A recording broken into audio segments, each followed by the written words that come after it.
Buenas noches y bienvenidos a Historias de Terror.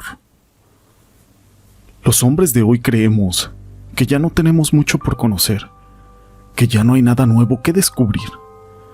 Pero en este programa vamos a conocer historias, experiencias, situaciones que ocurren del más allá y de lo sobrenatural.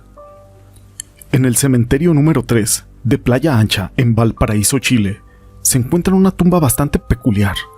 Pero si no se conoce la historia, puede pasar desapercibida. Pero al preguntar sobre ella, nos habla de pactos con el diablo y de cómo Martín Busca intentó derrotarlo. Mi nombre es José Llamas y te presento el hombre que engañó al diablo. En el cementerio número 3 de Playa Ancha se encuentra una tumba bastante particular, a la que si no se conoce la historia, pudiera pasar desapercibida. La historia nos habla, como les dije, de un pacto con el diablo y de cómo intentar derrotarlo. Esta historia comenzó a finales del siglo XIX con un español empobrecido, llegando a Valparaíso y buscando mejorar su suerte, así que ingresó en la mundialmente famosa Joya del Pacífico. Este hombre llamado Martín Busca Villanova recorre la ciudad y pasaban los días y las semanas, así como los meses, pero no conseguía hacer reír a la suerte. Pero todo cambió cuando de la noche a la mañana el español pasó de vivir en una indigencia para poderse convertir en uno de los hombres más ricos de toda la ciudad. El origen de su fortuna realmente es un pacto con el diablo. Este acuerdo al que había llegado después de haberlo invocado mediante algunos rituales que se han perdido hasta la fecha era bastante simple.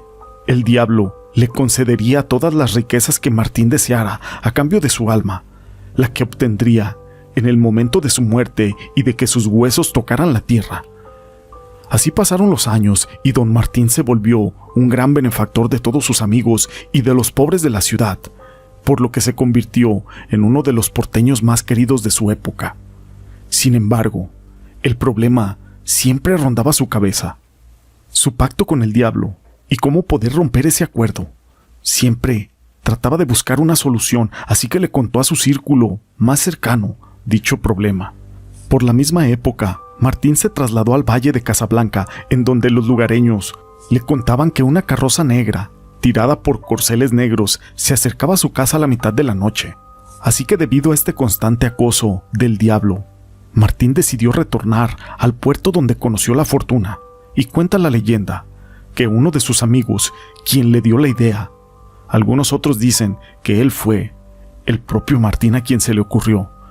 El asunto es que, al volver a la ciudad, ya traía en su cabeza un plan para poderse librar de aquel pacto con el diablo y poder descansar al momento de su muerte. A sus 77 años y apenas se instaló en el puerto, comenzó la construcción de un peculiar mausoleo. La estructura, completamente antisísmica, albergaba justo en su centro un féretro de piedra, en donde en la actualidad todavía se puede leer aquel nombre, la fecha de nacimiento y su fecha de defunción: 1868 a 1945. Uno de los elementos que más llaman la atención es la base de aquella tumba, la que se encuentra suspendida en el aire gracias a 4 patas de 6 dedos. Muchos dicen que esta es la última broma que Martín decidió hacerle al diablo, y su mítico 666. Estas patas están ubicadas en cada esquina y le permiten a Martín Busca tener su descanso eterno, eludiendo así el pacto que había realizado con el diablo, ya que el alma de Martín le pertenecería a Satanás solo cuando sus huesos tocasen la tierra. Estos fueron sus planes para poder engañar al diablo y que, llegada la hora, no se llevara su alma. Así es como esta tumba de Martín Busca sigue sin poder tocar el piso, y quienes recorren el cementerio durante la noche comentan que pueden oír hasta el día de hoy al príncipe de las tinieblas buscando el alma de Martín Busca. Esta historia la quise compartir con ustedes, pero el día de hoy tenemos una historia más. Nadie pudo entender la decisión de aquel hombre que, al haber obtenido la vida aparentemente perfecta, lo dejó todo para refugiarse en una cabaña apartada por allá en las montañas, pero se llevó con él a su joven esposa y 3 hijos, cortando todo contacto con el resto de la humanidad. Así pasaron los años en aquella completa soledad, tan solo ellos 5, hasta que lo atrapó la vejez y la enfermedad.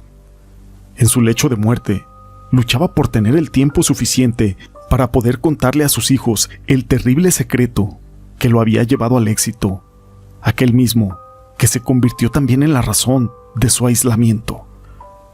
Les dijo entonces que él poseía un anillo del brujo, un poderoso objeto capaz de conseguir todo lo que él deseaba a cambio del alma de un hombre bueno. Les confesó cuánta gente había sacrificado para sus propios fines y para su propio beneficio, ya que ni siquiera los conocía. El propio anillo los buscaba, pero él estaba muy arrepentido de todo lo que había hecho. Por eso, permanecía lejos de todos. Así, ya no podía desear nada más que una simple existencia, y el resto de las personas estaban a salvo de él. No se deshizo de aquel anillo, pues no quería que alguien más lo pudiera tomar e hiciera sufrir algún incidente.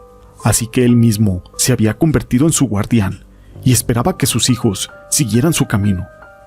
Pero estos tenían otras cosas en mente. En cuanto supieron de dónde estaba, quisieron probar su eficacia y pelearon por él. Se hirieron hasta que uno solo quedó vivo y puso en su dedo aquel anillo. Pero en ese instante, un terrible ardor corrió por todo su cuerpo, quemándolo desde adentro. Enormes llamas salían por todo su cuerpo, por cada poro, provocando un terrible dolor, pero manteniendo la piel intacta. Se retorcía y chillaba ante la sensación de que algo estaba invadiendo su cuerpo. En unos instantes, también estaba muerto en el suelo. Aquel anillo no debía usarse. Bastaba con dirigirse a él para pedir un deseo, y solo un alma buena se requería para hacerlo funcionar. Lo único que tenía que hacer ese brujo es que esa alma o esa persona que fuera buena se pusiera aquel anillo en su mano. Después de esto, esa persona iba a morir para poder cumplir el deseo. Y así lo hizo. Aquel brujo volvió a la vida por aquella retorcida alma, y lo hizo en el cuerpo de aquel ambicioso muchacho. Después de esto, decidió bajar de la montaña para poder conocer un nuevo mundo y esparcir de nuevo su reinado de terror. Estas historias las quise compartir con ustedes. Si les han gustado, déjame tu pulgar arriba. No olvides en dejar tus comentarios. Y gracias por ser parte de este canal.